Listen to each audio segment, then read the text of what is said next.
Ah, oh, tu es Francis, toujours avec cette petite robe clémentine. Sympa, non?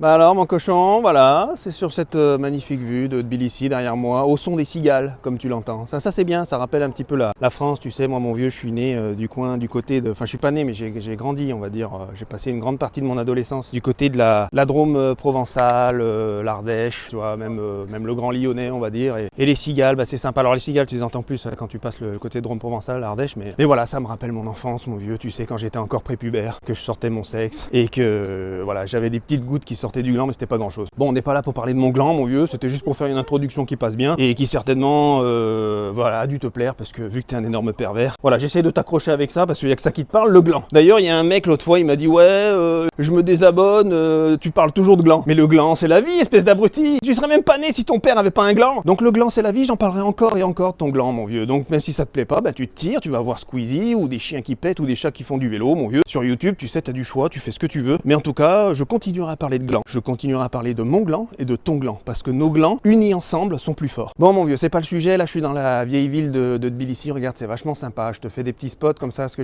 j'aime bien vous partager des choses, tu vois, j'aime bien vous montrer les trucs, c'est très joli, c'est plein de petites ruelles qui montent, qui descendent, toujours avec Francis, en très bonne compagnie, voilà, alors des fois on s'arrête, tu verras, il y a plein de restaurants en bas, je vais te montrer, c'est vachement sympa, donc là tu vas descendre avec moi mon vieux, c'est, tu vois, les bâtiments géorgiens, c'est souvent, tu vois, en bois comme ça, avec des balustrades et tout, c'est vachement sympa, tu vois, c'est très joli, il y a vraiment une douceur de vivre ici qui est extrêmement agréable. Et là tu vas te balader, alors il fait chaud l'été la journée, mais tu viens en fin de journée au coucher du soleil, tu vois, franchement je te le dis mon vieux, ça me donne la trique. Bon, on va pas parler de mon sexe toute la vidéo, là on va parler d'un truc qui te concerne, qui nous concerne tous et qui concerne tout citoyen de l'UE RSS si tu veux. C'est la crypto et notamment les nouvelles régulations qui se mettent en place à travers le DAC8 dont je t'avais déjà parlé dans des vidéos précédentes. Je t'avais dit que j'étais aussi parti, enfin j'avais aussi quitté parce que je vivais en Bulgarie comme tu sais mon cochon, enfin en tout cas pour ceux qui suivent la chaîne, je sais bien, le mec il déboule, qui dit c'est qui ce connard, il m'emmerde, de toute façon il est déjà parti de la vidéo puisque je parlais de mon gland au début, ça lui a pas plu, il s'est tiré. Pour ceux qui s'accrochent quand même à mon gland, tu sais, qui sont là, mais s'il te plaît Julien, envoie la purée. Pour ceux-là, comme vous le savez, je vivais en Bulgarie avant et c'est vrai que moi je suis un petit peu les régulations qui se font dans les pays,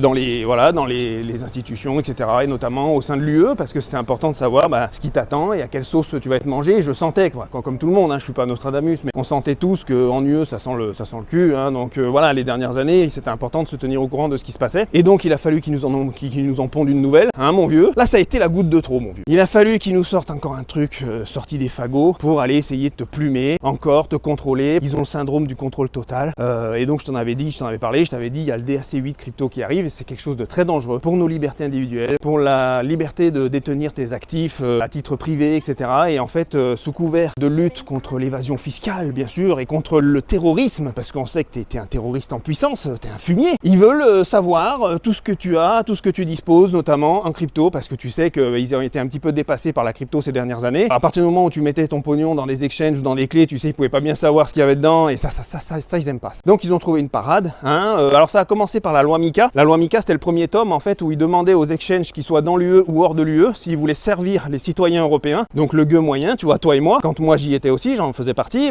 tu vois, ils voulaient que les exchanges déclarent face à un KYC, c'est-à-dire déclarent quels citoyens de l'UE détiennent des actifs en crypto au travers des exchanges, que ce soit des exchanges qui soient au sein de l'UE ou en dehors de l'UE. Et ça c'est important, parce qu'on va en parler après. Je fais une petite pause mon vieux, parce que regarde, c'est vachement sympa là où je suis. C'est un petit spot très joli. Là-haut tu vois la maman des Géorgiens. Regarde, on la voit bien là, la statue qui veille sur la ville. Et c'est vachement sympa ici, on entend les petites cigales, c'est mignon. Et là regarde, on a une petite vue sur la ville. J'aime bien aller me balader là-bas où il y a la montgolfière, c'est joli. Il y a un spot, la dernière fois je t'avais fait, la première vidéo que je te l'avais fait proche de l'église que tu vois là-bas, au fond là, je l'avais fait sur le parvis là devant l'église et voilà, on voit bien, c'est joli. Tiens, la cigale s'est arrêtée, tu vois, elle est sympa, elle me laisse parler. Et puis là on a Francis, voilà. Toujours aussi jolie. Elle vieillit pas. Moi je sais pas, ça fait des années que je l'ai dans mes vidéos, elle est toujours autant magnifique. Voilà, c'est plein de petites ruelles comme ça, c'est vachement joli mon cochon. Donc je disais, voilà, ils ont obligé les exchanges à déclarer les citoyens de l'Europe. Tu sais, quand tu t'inscris sur un exchange, je sais pas, je prends n'importe lequel, le plus connu, on va dire Binance, tu t'inscris. Tu sais, quand tu t'inscris, tu donnes ton passeport français ou alors, je sais pas, la carte de résident où tu vis en Europe ou machin, etc. En tout cas, si tu es européen. Et là, ils ont une obligation, du coup, avec MiCA, de déclarer qu'il y a un Européen qui a un compte Binance. Voilà, il le donne à ton pays de résidence. En tout cas, il donne l'info. Bon, Ça, c'était la première chose. Mais ils se sont dit, ça, c'était la première étape, en fait, qui était vicieuse avant la deuxième étape. Et Mica, ils en ont fait tout un foin à l'époque médiatique parce que c'était l'arbre qui cachait la forêt et ils voulaient qu'on parle que de l'arbre, pas de la forêt. Tu sais, c'est comme quand tu baisses, t'as une très jolie, tu vas en Thaïlande, par exemple. T'as une très jolie Thaïlandaise, elle est magnifique, elle a des énormes nichons, tu lui baisses le fut, et là, c'est la forêt. Avec un bambou au milieu, tu vois, et deux petites noisettes. Bon, ben voilà. Eh ben, ils nous ont fait la même, mon vieux, c'est que, en fait, ils ont parlé que de l'arbre, hein, c'est-à-dire, ils nous ont parlé que de Mica, mais derrière, ils avaient un plan, mon vieux. Le plan, c'était de mettre en place le tome 2 de la loi Mica, qui était le DAC8. Et le DAC8, c'est quoi? C'est qu'à partir du moment où ils ont collecté l'information comme quoi un citoyen de l'UE est inscrit sur un exchange, qu'il soit dans l'UE ou en dehors de l'UE, ils vont ensuite, le tome 2, le DAC8 qui va se mettre en place à partir du 1er janvier 2026, donc là, c'est bientôt, mon vieux, hein, c'est pour ça que, il faut que tu agisses, que tu te barres de l'UE, mais bon, bah, sachant, on en reparlera à la fin de la vidéo, mais en gros, à partir du 1er janvier 2026, tous les exchanges qui ont des citoyens de l'UE inscrits sur la plateforme vont devoir déclarer tous les actifs détenus par ces exchanges pour le compte de ce citoyen. Donc, je te dis n'importe quoi, mais si toi, tu as 100 000 euros d'actifs en crypto, mon vieux, par exemple sur Binance, et ben si tu t'es inscrit sur Binance en tant que citoyen de l'UE, par exemple, avec ton passeport français, je sais pas moi, prenons, moi j'étais en Bulgarie, tu vois, Bulgarie, Roumanie ou tout ce que tu veux, et ben l'exchange va automatiquement envoyer les données avec le montant que tu as, toutes les transactions aussi, c'est-à-dire voilà, si tu as fait des transactions entre crypto, etc. Alors bien évidemment, c'est un traçage extrêmement précis, je te fais pas tout le truc de la loi, je te laisse regarder DAC8 crypto sur Google, mais oui, il y a des excités de la voiture ici, ils sont complètement cinglés, mais oui, je disais, donc ce DAC8 va servir à pouvoir tracer quelle que soit la transaction à partir de montants quasiment microscopiques, je crois que c'est à partir de 1000 euros, et encore, je sais même pas, j'ai pas dans le détail, j'ai pas tout regardé, mais je sais que c'est, voilà, en gros, ils vont détailler toutes les transactions, le montant de tes actifs, le pays dans lequel tu es citoyen au sein de l'UE, pour pouvoir justement tracer, avoir une traçabilité complète, transparente de tout ce que tu as en crypto et de tout ce que tu as fait en crypto. Ils veulent également savoir ce que tu as cash out, ce que tu as sorti via un cold wallet, donc si tu as sorti de Binance pour aller par exemple dans ton ledger, et ben là ils vont savoir le montant, etc. Et vu qu'on est au sein de l'UE, évidemment, ils ont fait quelque chose de coordonné dans le sens où à partir du moment où tu vas changer de pays, parce qu'il y en a plein qui faisaient ça, tu sais, il était français, puis après il allait vivre en Roumanie, et en fait après il s'inscrivait en Roumanie, et comme ça, la France, tu vois, elle n'avait pas plus de transparence sur ce qui se passait sur tes actifs. Là c'est fini, en fait tous les pays de l'UE sont concernés. À partir du moment où tu es citoyen européen et tu as des actifs sur un exchange, ils vont transmettre ensuite ces données à ton nouveau pays de résidence au sein de l'UE. Par exemple, si tu étais en France, la France savait que tu avais 100 000 euros sur l'exchange, par exemple Binance, et ben si tu pars en Roumanie, ils vont transmettre automatiquement cette information à la Roumanie pour dire ce mec, il a 100 000 euros sur Binance, etc. Donc en fait, c'est une action mutualisée, coordonnée, de façon à te coincer, peu importe où tu seras au sein de l'Union européenne, et de te faire casquer par rapport à la fiscalité de ton pays de résidence au sein de l'Union européenne. Moi, je suis pas contre, évidemment, parce que chacun, par rapport à son pays, participe et paye ce qu'il a à payer. Mais moi, ce qui me dérange là-dedans, c'est le contrôle total. C'est-à-dire de toujours vouloir tout savoir sur toi, sur ta vie privée, ce que tu as, ce que tu détiens, etc. C'est insupportable. On en a ras le cul d'avoir des mecs qui en branlent pas une, qui font des déficits abyssaux, qui bouffent le pognon, le champagne, le homard, les culs, c'est toujours pour eux. Et à partir du moment où toi, tu fais 3 ronds sur tel ou tel truc parce que tu essaies de t'en sortir, ils veulent toujours essayer de te plumer, de te désosser. Parce que la finalité, elle est là. Hein. Tu sais, il y a des gens, ils sont naïfs, ils me disent, bah c'est quoi? Ils vont juste savoir combien j'ai. Mais à ton avis, espèce d'âne, s'ils vont savoir combien t'as, c'est pour faire quoi? C'est pour se payer toujours plus de caisses de champagne, de homard, de cul, de nichons, des nichons frais. Parce que je te rappelle qu'aujourd'hui, la législation fiscale veut que si tu retires en fiat, oui, effectivement, là, tu es taxé. Alors là, on va en parler aussi. Ça, c'est la deuxième chose dont je vais parler, c'est qu'il y a plein de gens, ils vont dire, oui, mais à ce moment-là, si je laisse tout en crypto, en USDT, tu vois, en crypto stablecoin, USDT, USDC, etc., ou DAI, ou peu importe, ils feront rien. Et là, mon vieux, c'est là où les gars, je pense qu'il y en a beaucoup qui se mettent un doigt dans l'œil. Hein. C'est là où ça sent le cul. À ton avis, s'ils collectent toutes les données aujourd'hui, s'ils font ça, c'est parce que, et y compris d'ailleurs, s'ils collectent la donnée, de savoir des échanges que tu as de crypto à crypto. À ton avis, c'est pourquoi faire? Parce que je te rappelle qu'un stablecoin est une crypto.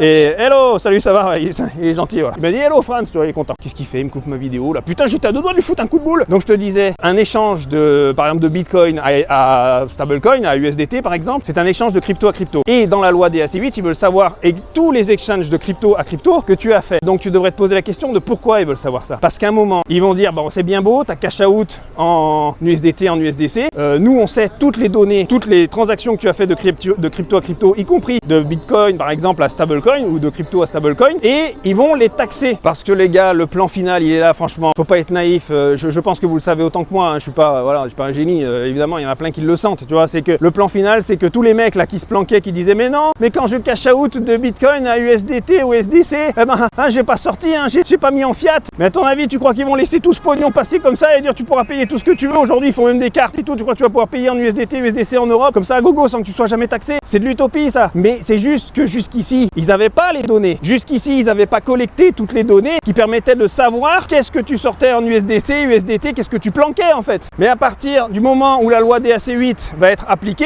c'est-à-dire qu'à partir du 1er janvier 2026, ils vont savoir ce que tu as sorti de crypto à stablecoin, tu te doutes bien que s'ils veulent le savoir, c'est pour un moment essayer de prendre leur billet au milieu de tout ça. L'Eldorado où les Européens, les citoyens de l'Union Européenne pensaient qu'ils allaient pouvoir cash out uniquement en stablecoin et jamais rien payer, vous allez l'avoir dans l'oignon les gars. Et ça mon vieux, je le vois venir gros comme une maison. C'est juste le temps qu'ils collectent les données, maintenant qu'ils vont avoir les datas. Ne croyez pas qu'ils vont laisser passer ça comme ça et qu'ils vont jamais taxer les transactions qui basculent de crypto à stablecoin. Le plan il était là de toute façon. Le plan il est que s'ils mettent en place le DAC8, c'est pour savoir toutes les transactions que vous faites, le montant que vous avez, faire aussi des corrélations entre les déclarations fiscales que vous faites et qu'à partir du moment où ils vont imposer les transactions entre de crypto à stablecoin, et ils vont pouvoir justifier du fait qu'ils ont les données. Si toi tu dis non, ils vont dire ah bon on a tes déclarations là depuis 2-3 ans, on sait que tu as je sais pas moi 500 000 balles et que tu as fait pour 200 000 euros de sortie en stablecoin, et ben c'est 20, 30, 40, 50%. Alors si c'est la France, ça sera 150%, on connaît la chanson. Même pas si c'est la France, ils te demanderont 150%, plus ton slip, plus ta maison, ils te foutront à poil mon vieux, ils vont essayer de te désosser jusqu'à la moelle. Ne soyez pas naïfs les gars, la traçabilité de tout ce que tu fais, de tous les actifs que tu as, c'est uniquement dans cet objectif là. Alors il y en a, ils vont me dire ouais mais Julien, dans la loi fiscale, c'est pas inscrit que si je sors en USDT, en USDC. Alors si, détrompez-vous, c'est que la loi fiscale n'est pas complètement claire aujourd'hui, mais détrompez-vous. Par exemple, si je te prends l'exemple de la Bulgarie, et ça ceux qui sont en Bulgarie, il faut qu'ils le sachent, il est clairement écrit dans le code fiscal bulgare que toute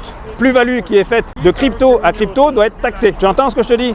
Toute plus-value qui est faite de crypto à crypto doit être taxée. Un USDT, un USDC, c'est une crypto. Toute plus-value qui est faite, même si tu cash out de BTC à USDC ou USDT, c'est taxé. Normalement, c'est 10%. Je te laisse vérifier sur Internet, c'est noir sur blanc. Tu peux demander à qui tu veux, ChatGPT, tout le bordel et tout, c'est noir sur blanc. Les autres, pour le moment, sont pas complètement clairs. Il y a des pays où c'est la même chose que la Bulgarie. La France, tu te doutes bien. Alors les gars, ne croyez pas que la France, d'un coup, ça va être l'Eldorado crypto. On sait très bien que c'est les premiers à vouloir plumer tout le monde. C'est juste qu'ici, ils n'avaient pas collecté toutes les datas. Mais là, ouais, parce qu'ici, t'as plein de mecs qui t'accostent pour faire des petits tours de bateau, machin. Puis après, une fois sur le bateau, je connais la chanson. Hein. Il arrive, il sort son sgeg et il essaye de me la foutre dans l'oignon. Donc les gars, la Bulgarie, comme je te disais, déjà c'est mort. Ça viendra parce qu'une fois qu'ils auront collecté les données, eh ben, de crypto à stable, vous serez, en tout cas légitimement, l'État pourra demander à ce que tu payes sur cette plus-value qui a été faite entre la sortie d'un BTC jusqu'à un stablecoin. Et la France, les gars, soyez pas naïfs. La France, c'est ce qu'ils vont faire. La France, pour le moment, le code fiscal n'est pas encore complètement clair et vous croyez qu'ils vont pas manger dans le gâteau. Tu vas me dire, mais regarde, ils le font pas aujourd'hui. Ils pourraient le faire. Ben non, ils pourraient pas le faire. Pourquoi ils pourraient pas le faire tout de suite? Parce qu'ils n'ont pas encore collecté toutes les données. Ils n'ont pas encore tout collecté. Et là, le DAC8 arrive. Au 1er janvier 2026, tout va être déclaré chaque année. C'est-à-dire que fin 2026, toute l'année 2026 que tu auras fait, toi, si tu es citoyen de l'UE sur un exchange, ça va être déclaré. Là, ils auront les datas. Et là, ils sauront combien tu as cash out en stablecoin. Et là, ils pourront taper. Alors, ils vont pas le faire la première année. Hein, parce que le traitement de données dans l'administration publique,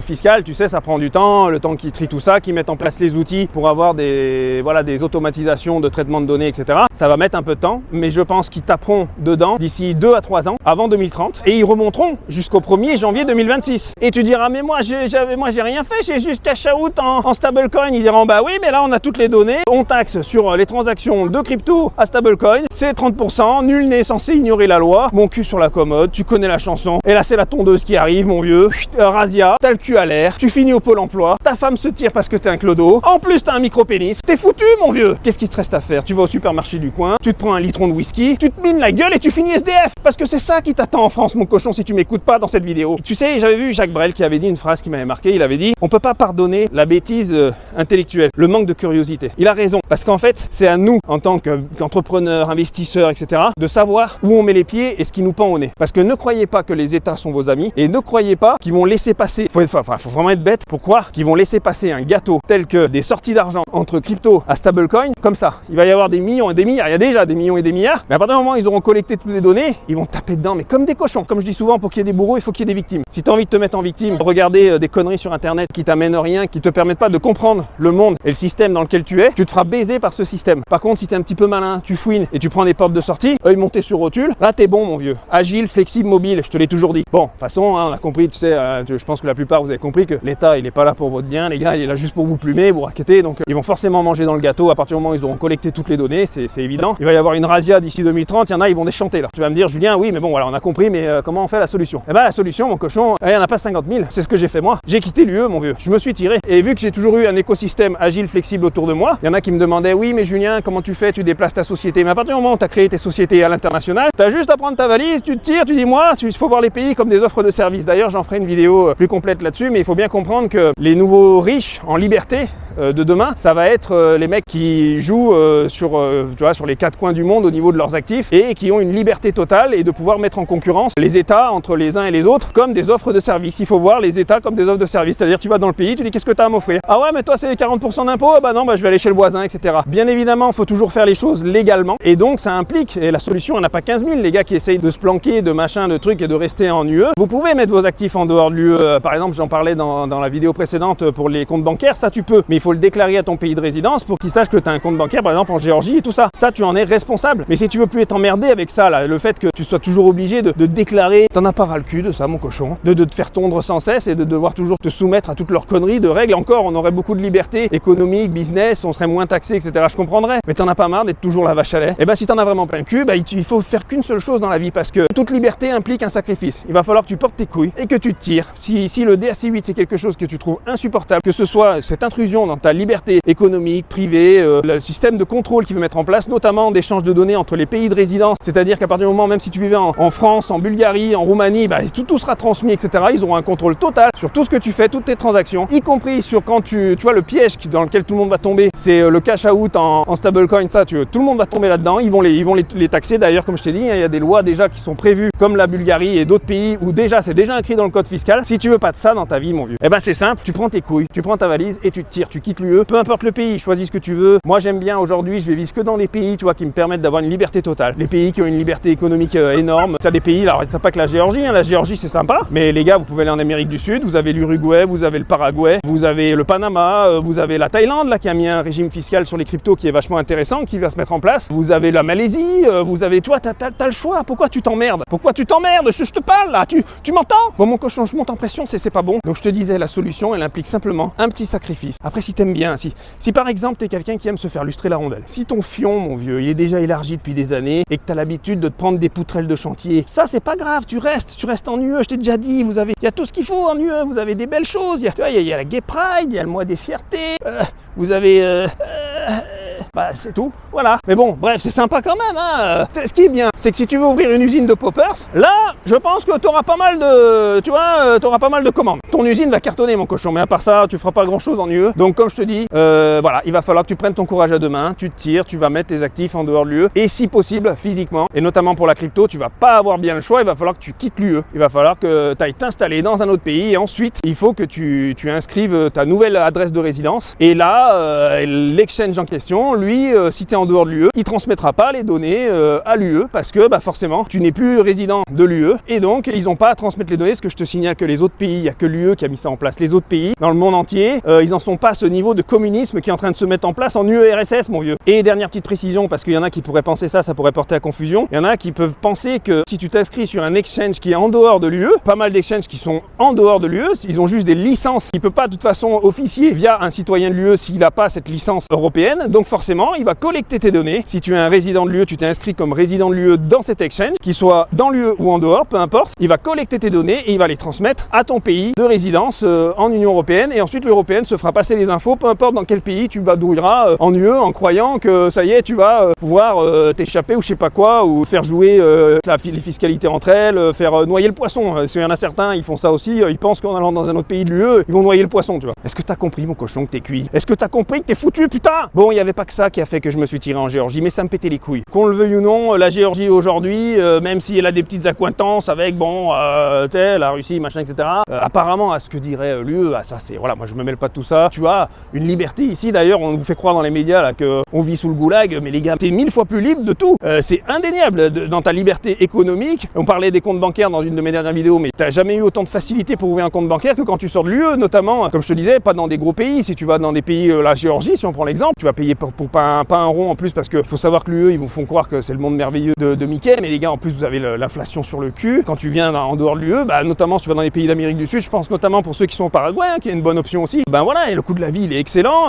Pareil, ils ont le même système que la Géorgie, ils vont avoir un impôt territorial, tout ce qui est revenu de l'étranger n'est pas taxé, puis ils ont 0% sur les cryptos. Le Paraguay ne va pas se mêler de ce que tu as à l'extérieur. D'ailleurs, pour la Géorgie, malgré qu'on pense qu'on est dans un goulag, la Géorgie n'est pas encore signataire CFC, c'est-à-dire qu'elle ne contrôle pas les sociétés dont tu es détenteur à l'étranger. Elle s'occupe que de ce que tu as en Géorgie, et elle n'a pas ni les moyens ni la volonté d'aller contrôler tous les actifs que tu as en dehors de son pays. Donc que ce soit des cryptos, c'est pour ça que d'ailleurs ils sont pas signataires de toutes ces conneries là, comme le DAC8 et tout ça. D'une, parce qu'ils sont pas de l'UE, mais deux, parce que c'est pas dans leur volonté de le faire de toute façon. Même s'ils étaient dans l'UE, ça serait compliqué donc, et en plus ça les intéresse pas de toute façon de savoir ce que tu as à l'étranger, puisqu'ils ont mis leur impôt sur la base de l'impôt territorial. Je dis pas qu'il faut aller en Géorgie, mon cochon, si t'as pas envie tu y vas pas, mais je te dis juste que c'est vachement intéressant. Et le Paraguay, c'est le même système, hein. Tu vas au Paraguay, c'est pareil. Panama, c'est pareil. Malaisie, Thaïlande, alors Thaïlande, c'est un peu plus, voilà, le système est un peu plus cadré, etc. Mais si on parle de crypto, bah, ils vont mettre en place le 0% de toute façon, les gars. Les États ont besoin de faire rentrer de l'argent dans les caisses. Et donc, du coup, ce qu'ils vont faire, c'est qu'ils vont attirer les capitaux vers eux. Il n'y a que l'UE qui va continuer à plumer comme des vaches à lait. Je vous dis, tout le reste, eux, ils sont en mode, on se replie sur soi, comme l'a fait les États-Unis dernièrement. Et c'est à qui fait venir les riches chez eux, ou ceux qui ont les capitaux ou l'argent. Bon, mon vieux, je vais pas épiloguer. Tu vois, on entend les cigales, c'est joli, je suis bien. J'ai pas envie de m'énerver aujourd'hui, mon cochon. Tu vois, là j'ai pas envie que tu vois ma gueule, parce que là, mon vieux, je commence à m'énerver là. Regarde, c'est vachement sympathique, hein. Je suis là,